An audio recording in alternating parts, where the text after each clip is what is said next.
המוות כל הזמן היה מסביב, לא אכלתי בכלל. הייתי כבר 37 קילו, החלטתי שזהו, שאני לא רוצה לחיות יותר. ישוע, אם אתה המשיח, תעזור לי.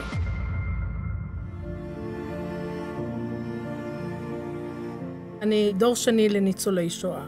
אבא שלי תמיד כאילו, איך אומרים, שמר מין מרחק כזה מאיתנו, שלא, אם חס וחלילה הוא ימות, או ייקחו אותו, או ייקחו אותה, אז לא יכאב כל כך.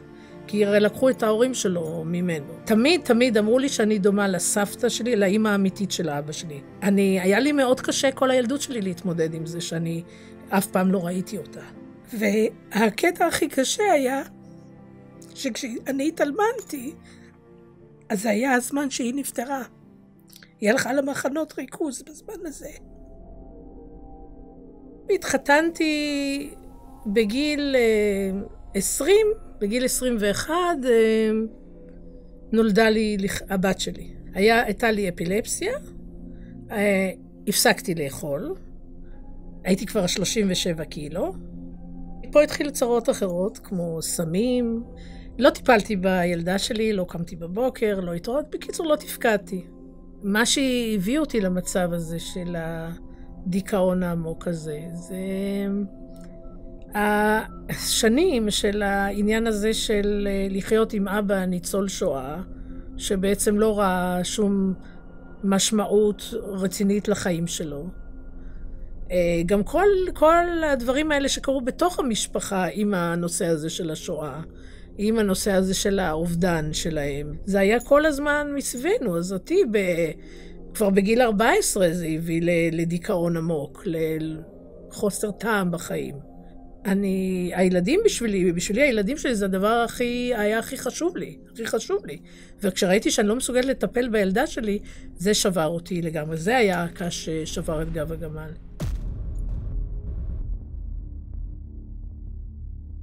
הייתה לי איזו תקופה שכן רציתי לחזור בתשובה. זה היה אחרי שהתחתנתי. ופתאום התחלתי לחשוב, אבל רגע, אם אני עושה, אם הכל בא ממעשים, אז למה צריך להאמין באלוהים? זה לא הגיוני. ובאותו זמן גם באו זוג מאוד נחמד לידי לגור.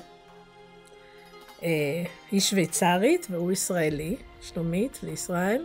וכל יום הייתי יושבת עם שלומית ומדברת, ואני זוכרת שיום אחד ישראל אמר לי, טוב, ליאת, יש לנו משהו לספר לך. ואז הוא סיפר לי על האמונה ועל ישוע. חשבתי לעצמי, נו, טוב בשבילהם, שיהיה להם לבריאות. ואז התחלתי לקרוא את הברית החדשה. הייתי בטוחה שזה ספר שמלא כללות על יהודים, ואני לא יודעת כלום. ובעצם התחלתי להבין שזה אמונה, זה עניין של אמונה שבלב. כל הדברים, כל הנבואות מתאימות לישוע. ואז הגעתי למסקנה, בוא'נה, זה צריך להיות המשיח, אין מישהו אחר. אבל צריך להבין שגם מה שקרה פה זה שהמצב שלי פיזית לא השתנה. אני ממש רק עישנתי סיגרות ואולי שתיתי קפה, וזה הכל, לא אכלתי בכלל. ולא קמתי בבוקר, ולקחתי כל כך הרבה כדורים. החלטתי שזהו, שאני לא רוצה לחיות יותר, לא רוצה להמשיך יותר, ורציתי להתאבד. ישבתי על המיטה, ואמרתי, טוב, בוא ניתן לישוע צ'אנס.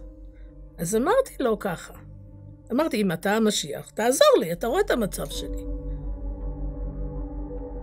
באותו רגע שאמרתי את המילים האלה, זה היה כמו שמישהו נותן לי פליק בעורף פה, מכה, ונפלתי על הרצפה.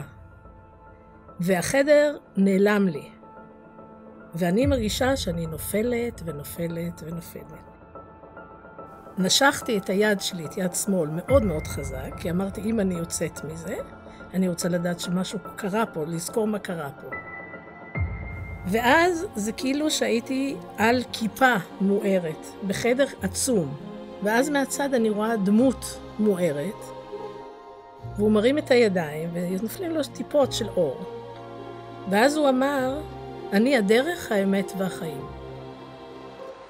ואז התעוררתי, החדר הופיע, אני על הרצפה, ואז אני אומרת, טוב, ראיתי את אלוהים, עכשיו אני הולכת למות. ופתאום התחילו לי כאבים נוראים, נורא חזקים בגוף. אז גררתי את עצמי למיטה ונשכבתי וחיכיתי שאני אמות. קמתי אחרי, אני חושבת זה היה 2 או 3, ואני מסתכלת ואני רואה שאני מתה עוד לא, כי זה אותו חדר. אני מסתכלת על היד, ואני רואה את הסימן הזה, שאני נשכתי את עצמי נורא חזק. הדבר הראשון שקרה לי כשניסיתי להתפלל, זה שפתאום אני כן רוצה לחיות. פעם ראשונה בחיים, אני רוצה לחיות. אז הסתכלתי על הכדורים, לקחתי את כל הכדורים, זרקתי בתוך השירותים והורדתי את המים. ואמרתי, זהו. השינוי הכי גדול היה שזה שהתחלתי לאכול. האדון שחרר אותי מאפילפסיה לחלוטין, וזהו, ומאותו יום גמרנו. אף פעם לא קיבלתי יותר התקף אפילפסיה.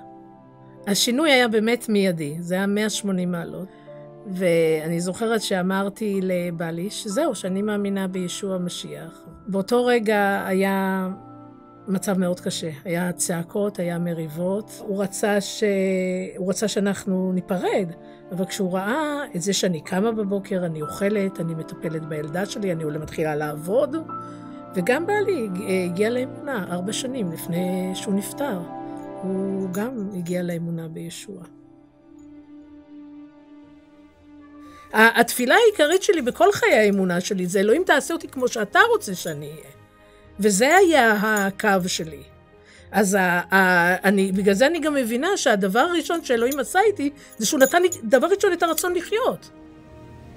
החיים עם ישוע זה לא שישוע לוקח אותנו מפה ואנחנו חיים באיזה ענן ורוד שהכל בסדר.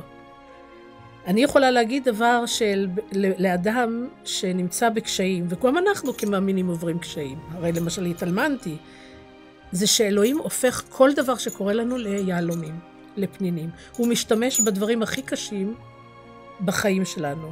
לפאר את השם שלו, לשנות אותנו, לעשות לנו רק טוב. גם עם הדברים הקשים.